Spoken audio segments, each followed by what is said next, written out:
El sol de Sonora era un martillo incansable, forjando el mundo en un yunque de arena y roca. Para Isabela Montoya, cada rayo era un clavo en su ataúd. El sabor a polvo y sangre seca cubría su lengua, y el recuerdo del fuego que consumió su pueblo todavía ardía en sus párpados. Ya no corría, solo tropezaba, un harapo humano arrastrándose por un paisaje que no ofrecía piedad. El zumbido en sus oídos era el eco de los gritos, de la violencia de los mercenarios que habían convertido su hogar en un matadero. Herida, la pierna latiendo con un dolor febril, cayó una última vez. El cielo, de un azul cruel e indiferente, giró sobre su cabeza. Fue entonces cuando las vio, figuras recortadas contra la luz cegadora. No eran soldados, ni los hombres blancos con sus rifles de repetición. Eran sombras montadas a caballo, silenciosas y mortales. Apaches. El terror, un veneno frío que superó el dolor y el agotamiento, inundó su corazón. El miedo que sentía era una herencia, pasado de generación a través de historias susurradas junto al fuego, de cuentos sobre la ferocidad de los indios bravos. Todo lo que le habían enseñado en la vida le decía que la muerte sería la más gentil de las sentencias. Aún así, un instinto primordial, la última brasa de vida en su ser, la forzó a levantarse sobre los codos. Los guerreros formaron un semicírculo a su alrededor, sus rostros de bronce impasibles, los ojos oscuros y profundos como los cañones que los escondían. Eran la personificación de aquella tierra salvaje, duros, implacables, indomables. Con la voz quebrada, un soplo de polvo, Isabela ofreció lo único que le quedaba. Agua, por favor. Su voz falló y tragó su desesperación. Seré su sierva, su cautiva. Hagan lo que quieran, pero denme agua. Ella esperó el golpe, la risa cruel, la violencia prometida. En lugar de eso, el líder desmontó. Su mirada no contenía lujuria ni desprecio, sino algo más complejo. Una evaluación fría que la desnudó hasta el alma, confrontándola no con la brutalidad esperada, sino con un silencio que era, en sí mismo, un abismo de incertidumbre. El guerrero, a quien Isabela después aprendería a llamar Nokai, no le dijo una palabra. Sus ojos permanecieron fijos en los de ella por un instante, un pozo de oscuridad donde se mezclaban el dolor antiguo y una autoridad inquebrantable. Entonces se volteó y pronunció una orden corta y gutural en su lengua. Isabela se encogió, el cuerpo preparándose para el impacto que no llegó. En su lugar, una mujer mayor, con el rostro surcado como la corteza de un árbol antiguo, se acercó. De un saco de cuero sacó un odre y con una delicadeza que contradecía sus manos callosas, derramó un hilo de agua en los labios agrietados de Isabela. El agua sabía a tierra, a vida, un milagro líquido que lavó el polvo de su garganta. La mujer, Tillana, señaló la pierna herida de Isabela. El gesto era claro. El miedo todavía estaba allí. Un animal acorralado en su pecho, pero la confusión comenzaba a tomar su lugar. Aquello no tenía sentido. La amabilidad, el cuidado, el agua que le fue dada sin regateo, todo contradecía el guión de horror que su mente había escrito. La llevaron no en cautiverio, sino con una eficiencia pragmática, a un refugio rocoso que servía de campamento temporal, una ranchería escondida de los ojos del mundo. Allí, a la sombra protectora de un acantilado, comenzó la verdadera extrañeza. Tillana se arrodilló a su lado y comenzó a cuidar de su herida.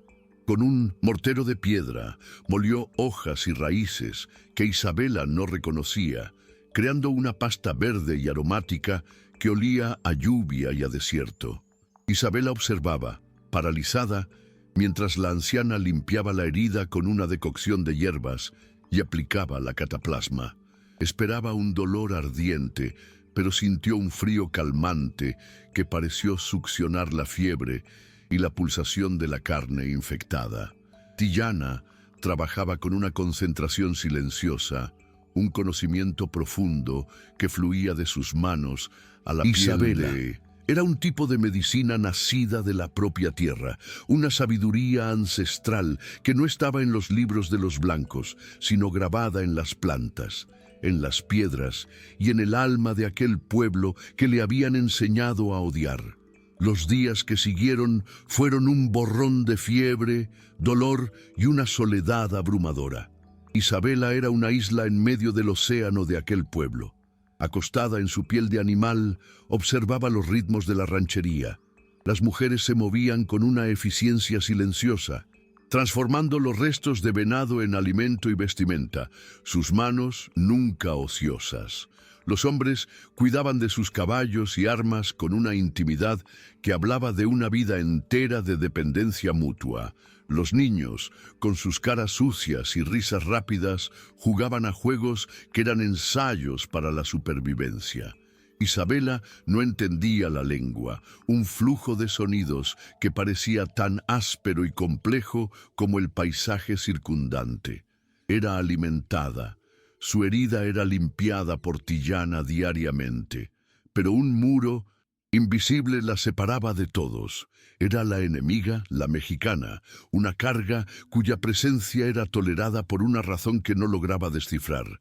El aire estaba cargado con el olor a humo de enebro y carne asada, pero para ella olía a alienación. El cambio no llegó como un trueno, sino como el zumbido de un cascabel.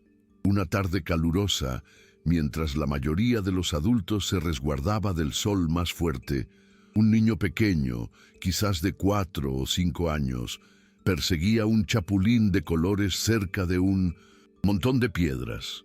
Sus gritos de alegría infantil eran el único sonido en el campamento silencioso. Isabela, sentada a la sombra, vio el movimiento sutil en el polvo, la forma enrollada de una víbora de cascabel, irritada por la cercanía del niño. No hubo tiempo para pensar, para recordar que aquel era un hijo de los bárbaros. El instinto, puro y maternal, la impulsó. Con un grito ronco, agarró una piedra suelta y la arrojó con toda su fuerza, golpeando el suelo a centímetros de la serpiente, que se asustó y retrocedió hacia las grietas. Al instante siguiente, la madre del niño estaba allí, levantándolo del suelo. Los ojos de la mujer se encontraron con los de Isabela, y por primera vez no había en ellos desconfianza ni odio, sino un shock aturdido. Nokai, que observaba desde lejos, no dijo nada, pero su mirada se posó en Isabela con una nueva intensidad. El muro invisible no había caído, pero había aparecido una pequeña grieta. La pequeña fisura en la muralla de desconfianza comenzó a ensancharse en los días siguientes, no por palabras, sino por acciones. Tillana, la matriarca curandera, empezó a llevar a Isabela consigo en sus recolecciones diarias. Al principio eran solo caminatas cortas para fortalecer la pierna de Isabela, pero pronto se convirtieron en lecciones silenciosas de supervivencia. La anciana no hablaba español, salvo por algunas palabras entrecortadas, así que la enseñanza se hacía con gestos y repetición. Señalaba un cactus aparentemente inútil. Con un cuchillo revelaba su pulpa acuosa. Mostraba una raíz retorcida, pronunciaba su nombre en apache, un sonido que Isabela intentaba imitar, y luego la machacaba para crear un bálsamo para quemaduras de sol. Isabela, hija de agricultores que dominaban la tierra, se sentía como una niña ignorante. Su conocimiento era sobre subyugar la naturaleza. El de Tillana era sobre escuchar sus secretos. Cada planta nombrada, cada rastro de animal identificado era un paso para alejarse de la víctima indefensa que había llegado al desierto y un paso hacia algo que aún no comprendía. A pesar de la tutela de Tillana, la tensión con Nokai permanecía, una presencia palpable y pesada como el calor del mediodía. Él la observaba con una intensidad que le erizaba la piel, una mezcla de responsabilidad y resentimiento. Una noche, bajo un cielo cuajado de estrellas frías, El coraje desesperado de Isabela finalmente se desbordó. Se acercó a él mientras afilaba una navaja cerca del fuego. ¿Por qué?, preguntó, la voz más firme de lo que esperaba. ¿Por qué me salvaron? Ustedes nos odian. Nosotros los odiamos. ¿Por qué no me dejaron para los buitres? Nokai no levantó la vista de la navaja por un largo momento. Cuando finalmente habló, su voz era baja, una grava de dolor contenido. Los soldados mexicanos vinieron a mi antigua ranchería cuando los hombres cazaban, no por tierra, no por honor, por dinero, por el peso de las cabelleras. Él levantó la mirada y en el fuego danzante vio un abismo de pérdida. Mi esposa, mi hijo, no gritaron como guerreros. Tenían la misma mirada que tú tenías en el desierto, la mirada de quien solo espera la muerte. La revelación la golpeó como un impacto físico, rompiendo la barrera final de su prejuicio. El monstruo de sus historias tenía un rostro, y era el rostro del luto. La confesión de Nokai flotó entre ellos, un fantasma que no atormentaba, sino que, extrañamente, pacificaba. La pesada cortina de odio y sospecha había sido rasgada. Y en la luz que entraba, Isabela comenzó a ver. Veía la manera en que Nokai observaba a los niños jugar, una suavidad fugaz en su mirada que delataba el dolor detrás de la máscara de guerrero.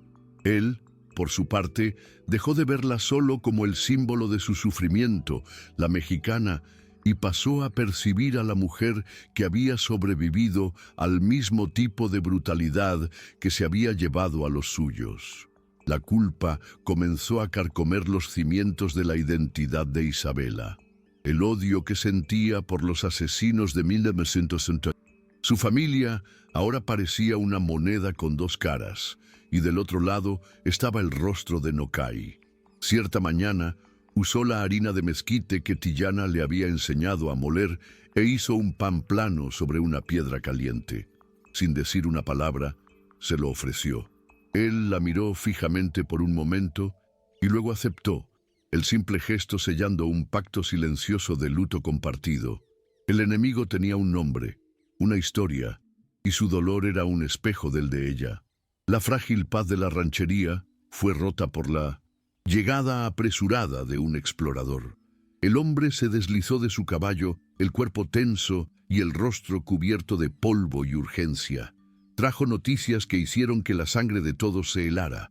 Soldados federales barrían la Sierra Madre con una ferocidad nunca antes vista. No era una patrulla de rutina, era una cacería, y era liderada por un hombre cuyo nombre era escupido como veneno, Capitán Morales, un fanático de la limpieza de la frontera, conocido por no hacer prisioneros y por deleitarse en la caza de salvajes. La atmósfera del campamento cambió instantáneamente. La calma doméstica dio paso a una preparación sombría y eficiente. Las mujeres recogieron las pertenencias, los niños fueron silenciados y los guerreros comenzaron a inspeccionar sus rifles y arcos con una solemnidad mortal. Para Isabela, la noticia fue un nudo en el estómago. Aquellos eran los hombres de su país, la civilización a la que ella había pertenecido. Pero ahora, al ver el miedo en los rostros a su alrededor, sintió el mismo pavor de la noche en que su pueblo ardió. Su lealtad, antes tan clara, ahora era una frontera en su propio corazón. No hubo pánico, solo una urgencia fría y eficiente. En menos de una hora, la ranchería desapareció, engullida por la propia tierra. Cada olla, cada piel, cada herramienta fue amarrada a los caballos. El fuego fue apagado y sus cenizas esparcidas y disfrazadas se movieron como una corriente de agua, no por los senderos abiertos, sino a través de desfiladeros estrechos y laderas rocosas que harían dudar a una cabra. Para Isabela, el viaje fue un bautismo de fuego. El dolor en su pierna era una brasa constante, pero se aferraba a la crin de su caballo, el cuerpo protestando a cada sacudida. Observaba cómo leían el terreno, cómo Nokai señalaba con un simple gesto de la mano para que todos se detuvieran. sus oídos captando un sonido distante que ella ni siquiera podía registrar. Ya no era una pasajera, era parte de la huida, su corazón latiendo al ritmo tenso y silencioso de la supervivencia. La belleza salvaje de la Sierra Madre, que antes la intimidaba, ahora se revelaba como su única aliada, un laberinto de salvación cuyos secretos sus compañeros conocían de memoria. El momento de la verdad llegó al atardecer del segundo día. Escondidos en una saliente cubierta de enebros, observaron una columna de polvo convertirse en una patrulla de federales en el valle de abajo. Estaban lo suficientemente cerca como para que Isabela pudiera ver el brillo del sol en los botones de metal de sus uniformes, para oír el sonido de órdenes en español, la lengua de su pasado.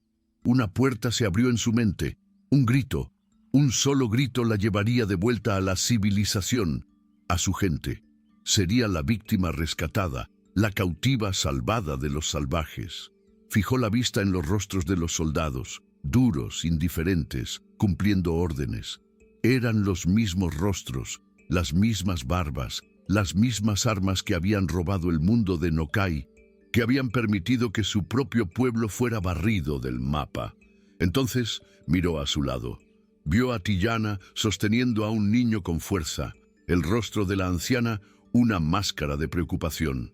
Vio a Nokai, inmóvil como la roca a su alrededor, la mano suspendida sobre el rifle, listo para morir por aquellas vidas.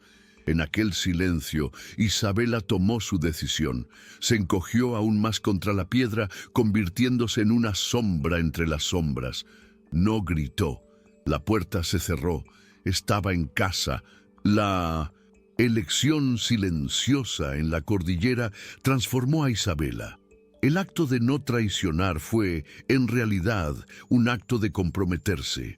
Una nueva determinación endureció su postura.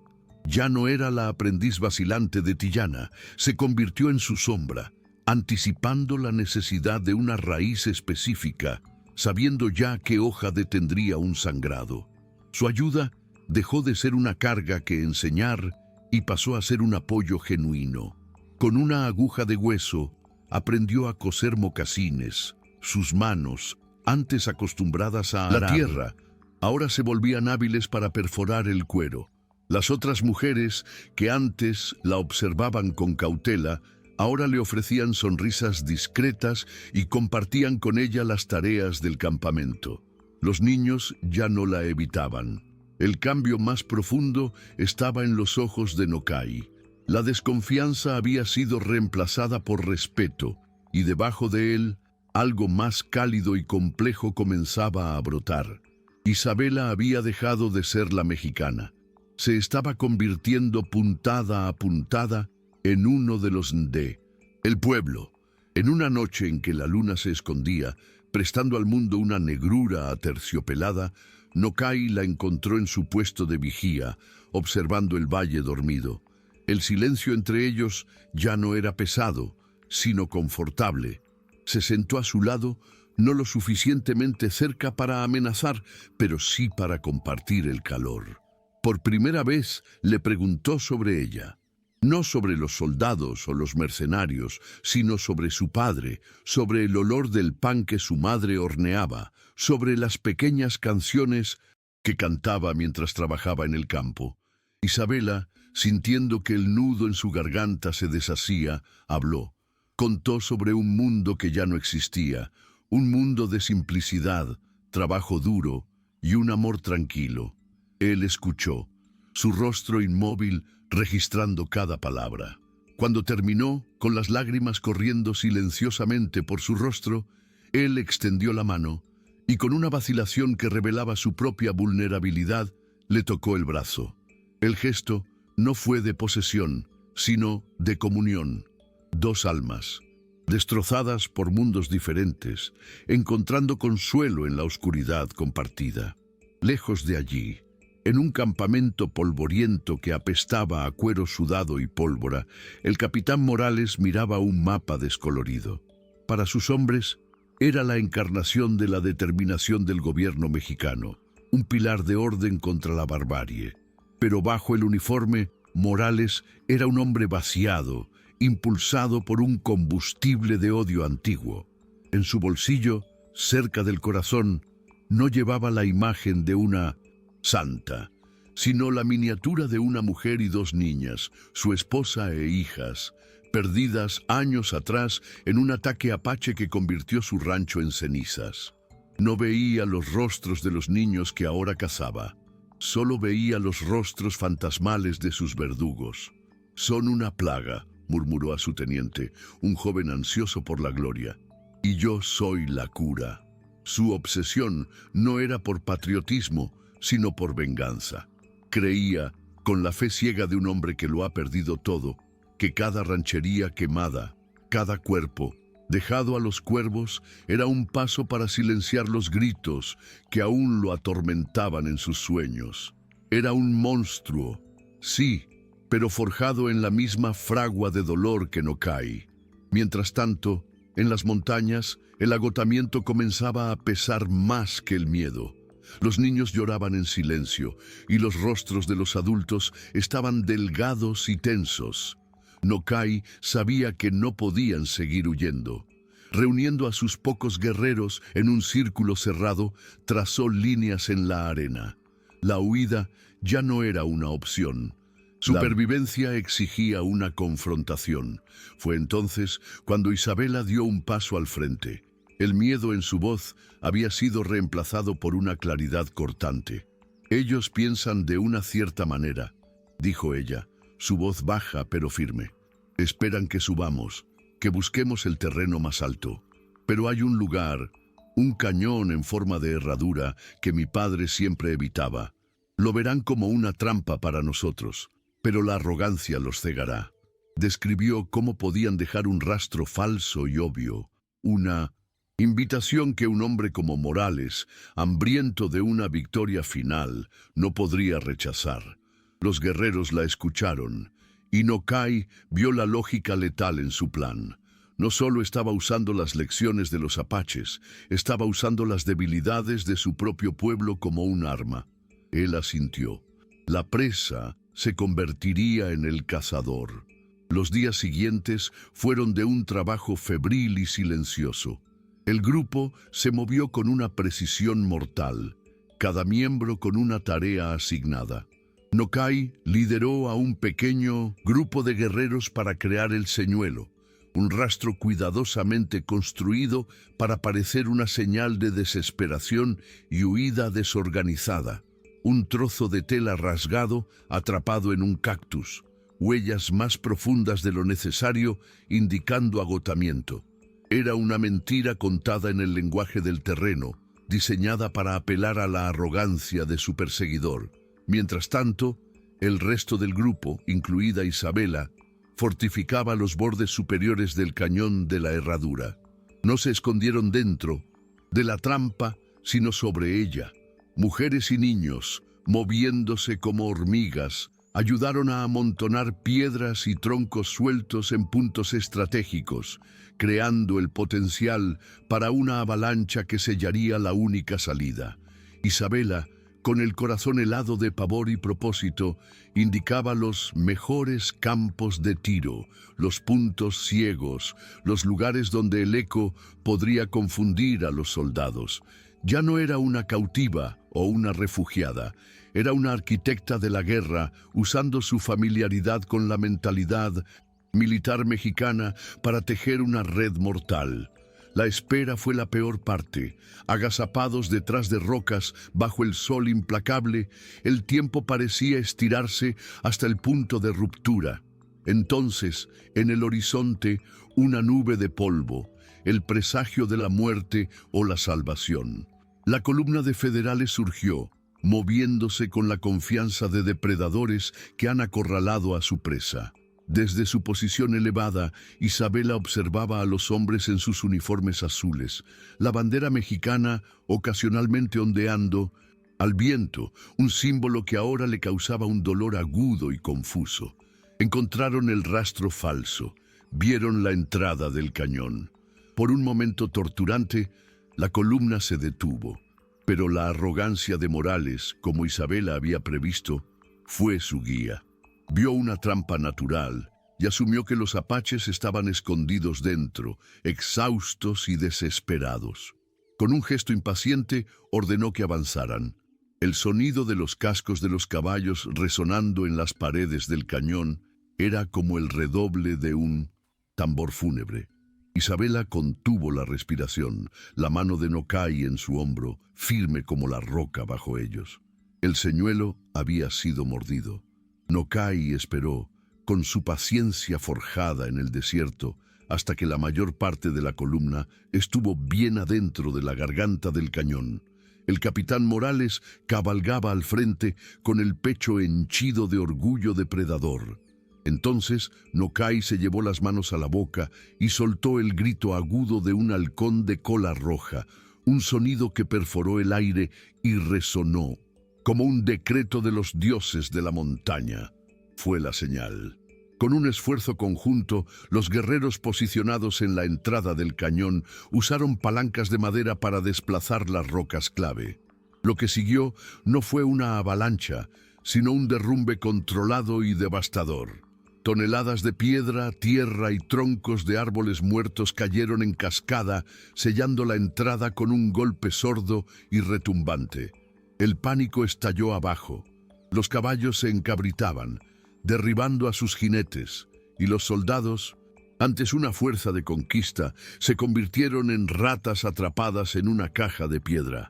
Antes de que el polvo se asentara, el primer disparo sonó desde las alturas, preciso y mortal. La trampa se había cerrado.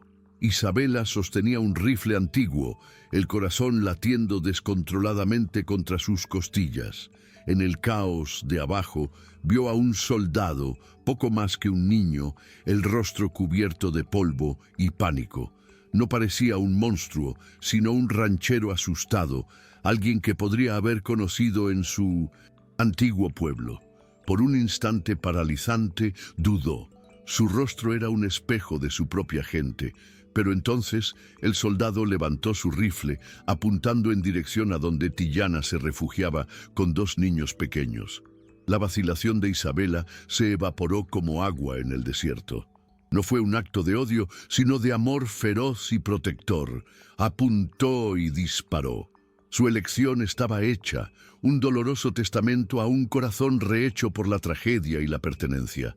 Si te estás conectando con esta historia de supervivencia y transformación, compártela o deja tu comentario para apoyar más relatos como este. El sonido de su rifle resonó en el cañón, el punto final de su antigua vida y la primera frase de su nuevo futuro. La batalla que siguió no fue una lucha de iguales, sino un ejercicio de geografía y fantasmagoría. Los apaches no luchaban como los soldados, eran parte de la montaña. Disparaban desde una grieta, y antes de que el fuego de respuesta pudiera concentrarse en ese punto, ya se habían movido, silenciosos como sombras, a una nueva posición a 30 metros de distancia. Sus balas eran pocas, pero cada una tenía un propósito. Abajo, los federales estaban completamente expuestos. Su disciplina se deshizo en pánico, sus ráfagas de disparos al azar, las balas rebotando en las paredes del cañón en un lamento metálico. Estaban entrenados para luchar en campos abiertos, para enfrentar a un enemigo que pudieran ver. Allí, su enemigo era el propio terreno, un adversario que los flanqueaba por todos lados, especialmente por arriba.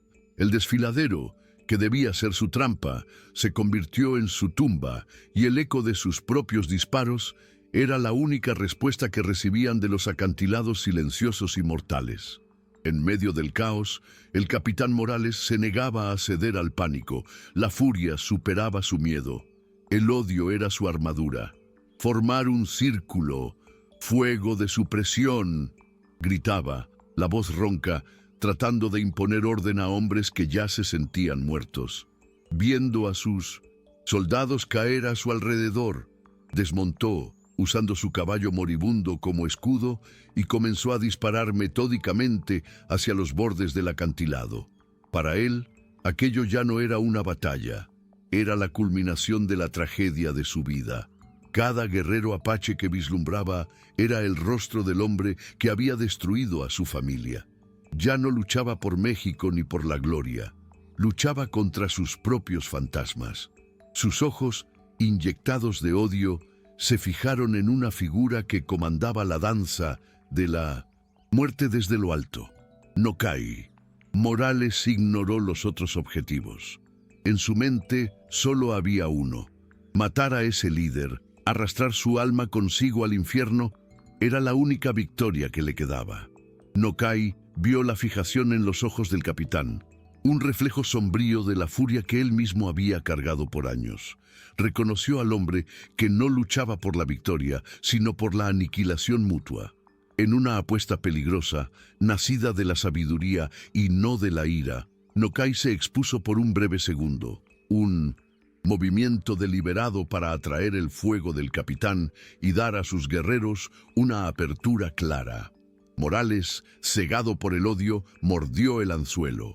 Su rifle escupió fuego y la bala arrancó un pedazo de la roca cerca del hombro de Nokai, lanzando esquirlas que cortaron su piel. Fue el último disparo que haría. En el instante en que se expuso para apuntar, otro guerrero apache, posicionado más arriba, encontró la apertura que Nokai le había dado. El disparo resonó, seco y definitivo.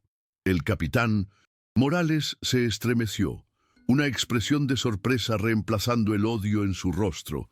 Cayó de rodillas y luego se desplomó hacia adelante en el polvo, el cuerpo finalmente rindiéndose a una guerra que su alma ya había perdido hacía mucho tiempo.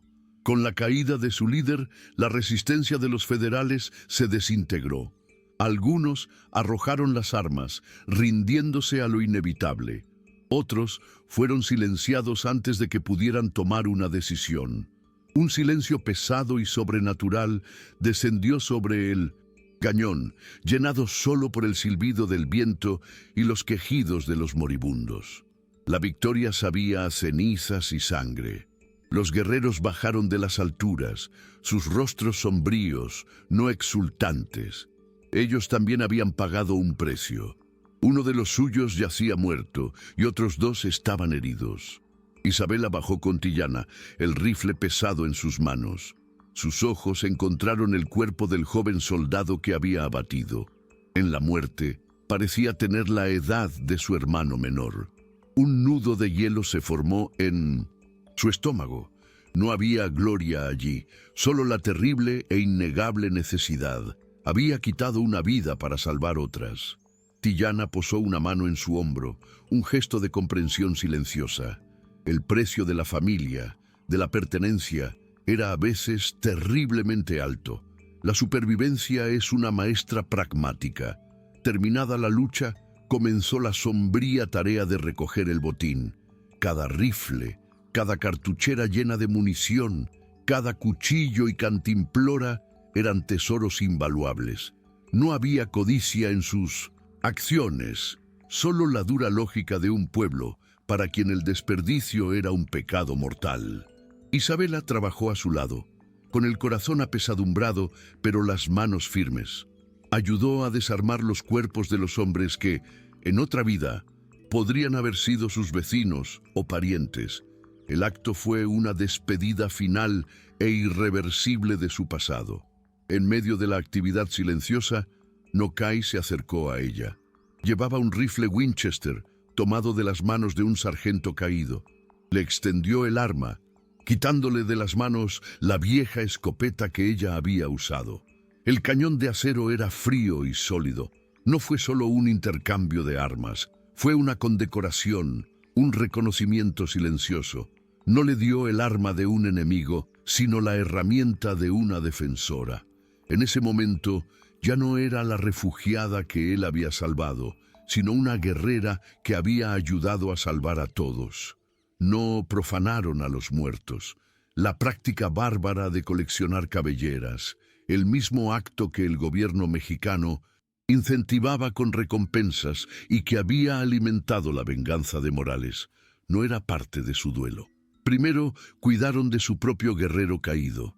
Su cuerpo fue gentilmente envuelto en la mejor piel de venado, y Tillana entonó un canto bajo y antiguo, una canción no de tristeza, sino de viaje, guiando el espíritu del guerrero de vuelta a las montañas sagradas. Era un duelo digno y profundo. En cuanto a los soldados mexicanos, fueron dejados atrás. No son de nuestro pueblo, le dijo Nokai a Isabela cuando vio la pregunta en sus ojos. Sus espíritus no nos pertenecen, dejamos que encuentren su propio camino de regreso. La simplicidad de esa filosofía la impresionó profundamente. Su antiguo mundo pagaba por pedazos de carne humana. El nuevo mundo, que la había acogido, mostraba respeto incluso en la forma en que se alejaba de sus enemigos caídos, rompiendo el ciclo de profanación. Con la amenaza de Morales convertida en polvo y los suministros renovados, una carga fue quitada de las espaldas del pequeño grupo. La huida incesante había terminado. Liderados por Nokai, viajaron por unos días más, no con la urgencia de la presa, sino con el propósito de peregrinos, hacia un valle escondido que solo él conocía. Era un santuario anidado en el corazón de las montañas, bendecido con un manantial de agua cristalina, bosques de robles y pinos, y caza abundante. Por primera vez en meses, la risa de los niños resonó libremente, sin ser sofocada por manos ansiosas. La atmósfera de tensión constante fue reemplazada por una paz palpable. Comenzaron a construir wikiaps más resistentes, no para una noche, sino para una estación. Isabela trabajaba con un sentido de pertenencia que calentaba su alma.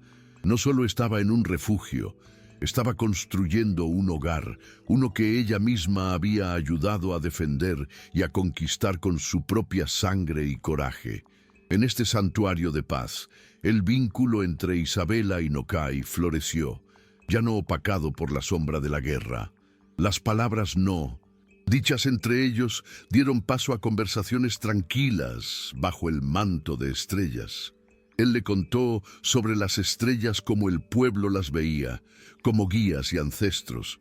Ella le contó sobre el mar, que él nunca había visto, una vastedad de agua que ella solo conocía por las historias de su abuelo. Eran dos mundos uniéndose en susurros en la oscuridad. Una noche, sentados cerca del manantial, él tomó su mano. «Mi corazón estuvo vacío por mucho tiempo», dijo él, la voz baja y firme. «Era una tierra. Tú trajiste la lluvia». Isabela entrelazó sus dedos con los de él. «El mío era un campo quemado», respondió ella. «Tú me enseñaste a encontrar vida en las cenizas. No se necesitaba más». El guerrero que perdió a su familia y la ranchera que perdió su pueblo ya no estaban solos. Eran la promesa de un nuevo comienzo, una nueva familia nacida no de sangre compartida, sino de almas compartidas. Las estaciones cambiaron y con ellas la vida en el valle escondido se profundizó. El verano ardiente dio paso a un otoño de oro y bronce, y el aire de la mañana se volvió cortante, prometiendo el invierno que se acercaba. Por primera vez en mucho tiempo, el pueblo no enfrentaba el cambio de estaciones con miedo, sino con preparación y una sensación de seguridad. La carne de venado se secaba en largas tiras al sol, y las mujeres cosechaban bellotas de roble y piñones, llenando las cestas para los meses fríos. Isabela se movía entre ellas, una figura de dos mundos.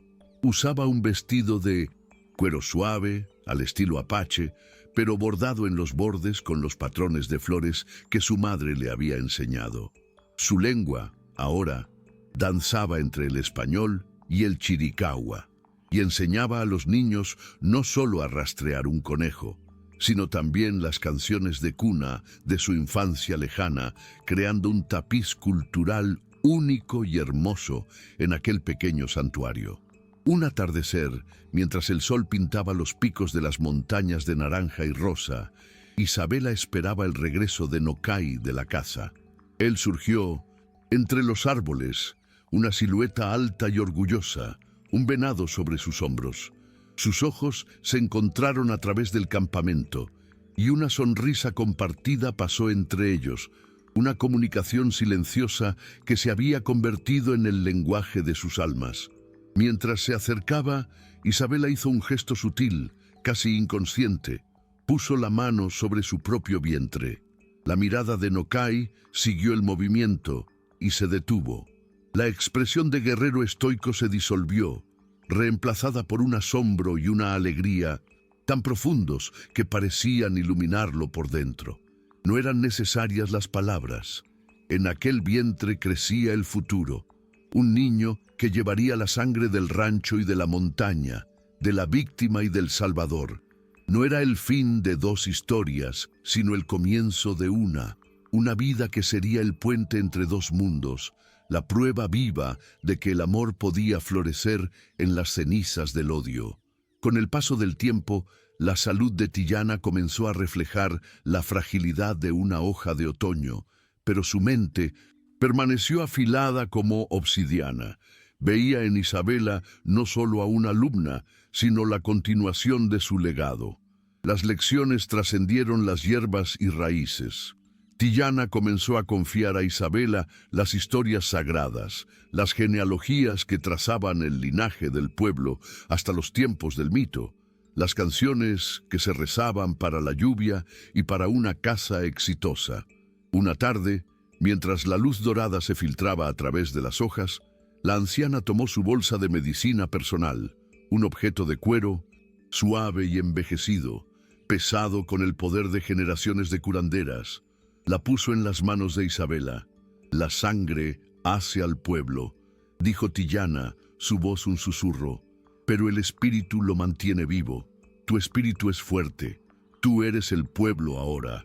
En ese momento, Isabela dejó de ser la mujer que fue salvada para convertirse en la guardiana del alma de sus salvadores. Un día, un viajero solitario, un primo lejano de uno de los guerreros, encontró el camino hacia el valle. Traía noticias del mundo exterior, un eco de una vida que Isabela casi había olvidado.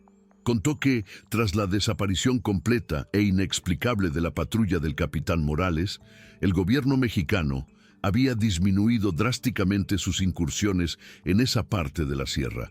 La región fue considerada maldita, un cementerio de soldados, y los cazarrecompensas ahora la evitaban. La victoria en el cañón no solo había garantizado su propia supervivencia, sino que había creado una zona de paz tácita, un santuario más, amplio forjado en un solo acto de resistencia desesperada. Isabela escuchó las noticias, no con alegría ni venganza, sino con una calma solemne. La guerra, la política, el odio, todo parecía un trueno lejano de una tormenta que ya había pasado. Su mundo ya no estaba definido por fronteras y ejércitos, sino por el contorno de aquellas montañas protectoras y por la promesa de vida que llevaba dentro de sí. En las noches frías, cuando el pueblo se reunía alrededor del gran fuego central, contaban las historias. Eran las viejas historias de la creación, de los héroes y de los espíritus coyote. Pero una nueva historia había comenzado a tejerse en el rico tapiz de la tradición oral. Tillana, con voz frágil pero clara, contaba sobre una mujer extranjera con el corazón lleno del veneno del miedo que fue encontrada muriendo en el desierto. Contaba cómo esa mujer, que esperaba la muerte, encontró la vida, y cómo aprendió que el verdadero coraje no era luchar contra los demás, sino contra el odio dentro de su propio pecho. Los niños de ojos abiertos escuchaban, y los adultos asentían con la cabeza en silencioso acuerdo. Todos sabían de quién era la historia. El viaje de Isabela ya no era solo suyo. Se había convertido en una lección, una parábola sobre cómo un enemigo puede convertirse en familia y cómo el hogar es un lugar que se construye, no un lugar de donde se viene. Más tarde, en la quietud de su wickiup, Nokai observaba a Isabela mientras ella miraba las estrellas a través de la abertura. Tu historia será contada por muchas generaciones, dijo él, su voz un murmullo en la oscuridad. Recordarán tu fuerza. Isabela se volteó hacia él, el brillo del fuego distante iluminando su rostro. No, recordarán tu elección, respondió suavemente. Contarán la historia del guerrero cuyo dolor era grande, pero cuyo corazón era más grande. El hombre que vio a una enemiga y eligió ver a un alma sufriente. Tomó la mano de él y la puso en su vientre, donde la vida se agitaba. Contarán cómo juntos plantamos una semilla de paz en el lugar donde la guerra intentó destruirnos. En ese momento ya no eran el Apache y la mexicana, sino simplemente Nokai e Isabela, dos pilares de un nuevo mundo mirando hacia el futuro que habían conquistado y creado juntos, un momento a la vez. La llegada de la primavera trajo consigo una nueva vida. Cuando llegó el momento de Isabela, las mujeres de la tribu la rodearon, sus voces un zumbido de aliento y canciones antiguas. Dentro del calor del Wickiup, Tijana, con manos temblorosas pero seguras, guiaba el proceso, con Isabela, su pupila, a su lado, ahora del otro lado del acto de sanación. Afuera, Nokai esperaba, el gran guerrero, que había enfrentado soldados y osos sin parpadear, caminaba de un lado a otro, la ansiedad carcomiendo su calma estoica. Era cada padre, de cada tribu, de cada nación, esperando impotente el milagro y el miedo del parto. Entonces, un llanto fuerte y saludable cortó el silencio de la noche, un sonido más poderoso que cualquier disparo de rifle. Momentos después, Tijana apareció en la entrada, el rostro cansado pero radiante. En sus brazos, envuelto en piel suave de conejo, había un niño, un hijo, el hijo de ellos, con el cabello oscuro de Nokai y la forma terca de la barbilla de Isabela. Lo nombraron en una ceremonia simple al amanecer. Recibió un nombre en cada lengua, una herencia doble para una sola alma. En Apache, Nokai lo llamó Itzlizón, que significaba corazón. Valiente, un nombre para el guerrero que esperaba que su hijo se convirtiera. Y en español, Isabela susurró el nombre de su padre, un hombre de paz y de tierra. Mateo, Itzlizón Mateo, un nombre que era tanto una oración como una declaración. Este niño no tendría que elegir entre la montaña y el valle, entre el arco y el arado. Pertenecería a ambos. Mientras Nokai sostenía a su hijo por primera vez, con Isabela apoyada en su hombro, miraron hacia el valle que era su mundo. Ya no había dolor en sus ojos, solo la promesa pacífica de los mañanas. La familia completa y entera era la prueba viva de que el amor no solo sobrevive, sino que puede reconstruir un mundo a partir de los escombros. La historia de Isabela y Nokai es, en su esencia, un mapa de un territorio que todos conocemos, el corazón humano. El mundo está lleno de fronteras, líneas dibujadas en el polvo por el poder, el miedo y la ignorancia. Estas líneas crean los nuestros y los otros, lo civilizado y lo salvaje. Pero la verdad que Isabela aprendió bajo el sol implacable de Sonora es que estas fronteras son una ilusión. El dolor de la pérdida tiene el mismo sabor amargo en cualquier lengua. La alegría de ver a un hijo sonreír no tiene acento. El hogar no es la tierra en la que se nace, sino el suelo en el que el alma finalmente echa raíces. Un lugar regado con respeto, empatía y el coraje de verse a uno mismo en los ojos de un supuesto enemigo. Es la elección de construir un puente, aunque todos alrededor estén ocupados construyendo muros. Años más tarde, en una tarde tranquila en el valle, un niño de 5 años, con cabello oscuro y ojos curiosos, se agachaba junto a un arroyo. Con la concentración seria de un niño, no jugaba a la guerra, sino a la construcción, usando pequeñas piedras para crear nuevos caminos para el agua. En su regazo, un caballo de madera toscamente tallado y un puñado de semillas que intentaba plantar en el lodo. La abuela Tijana, ahora una anciana de movimientos, lentos y sonrisa fácil. Lo observaba desde el calor del sol, su misión de vida cumplida. A lo lejos, recargados en un roble, Nokai e Isabela observaban a su hijo, Itzli Son Mateo, el constructor de puentes. Sus manos estaban entrelazadas, sus cuerpos relajados en una paz que había sido ganada con sangre y lágrimas, pero que ahora era tan natural como la respiración. Eran la prueba silenciosa de que el futuro más hermoso a menudo crece del suelo del pasado más doloroso. Al final, su viaje estuvo marcado por la batalla que ganaron, sino por la paz que construyeron. La victoria más significativa no fue sobre el capitán Morales y sus soldados, sino sobre el legado de odio que ambos pueblos cargaban como una herencia maldita.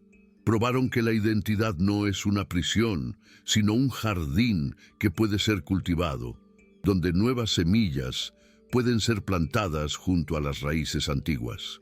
El testimonio de sus vidas se convirtió en la lección más importante para su pueblo, que la mayor demostración de fuerza no es la capacidad de destruir a un enemigo, sino el coraje de amar a uno y la sabiduría para transformar a un extraño en un hermano. El valle escondido en la Sierra Madre se convirtió en más que un refugio, se convirtió en un faro, una promesa de que, incluso en la más profunda oscuridad, la humanidad puede encontrar su camino de vuelta a casa, al corazón del otro. Si esta trayectoria de resiliencia y unión te inspiró, y si crees en el poder de las historias para sanar y conectar, por favor, suscríbete al canal y comparte este video para ayudar a que más personas conozcan relatos de superación como este. Queremos crear una comunidad que celebre la empatía y la fuerza del espíritu humano. Para que podamos sentir la fuerza de esta conexión, cuéntanos en los comentarios desde qué ciudad, estado o país nos estás acompañando en este viaje. Tu presencia engrandece nuestra tribu.